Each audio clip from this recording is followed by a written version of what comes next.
जोश में घुस चुका था।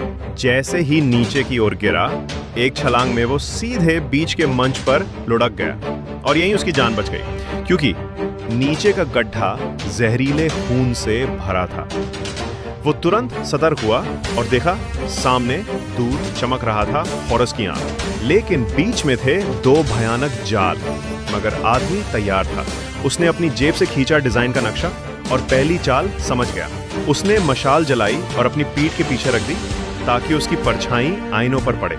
जैसे ही परछाई ने आईनों को ढका, जाल सक्रिय हो गया, लेकिन वो जान चुका था अगर खुद को परछाई से मिला ले और आईनों को ना छुए तो बच सकता है। उसने वैसा ही किया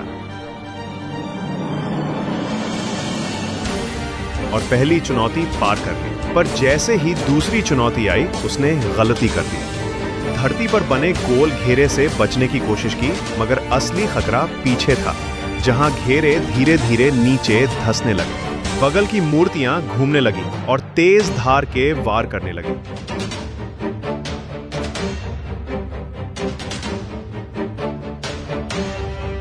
वो बस बचते बचाते किसी तरह आखिरी छोर तक पहुंच गया।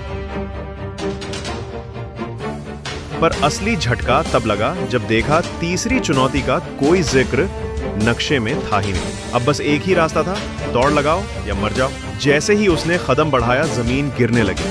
भागते हुए आखिरी कूद में उसने हॉरस की आंख पकड़ ली।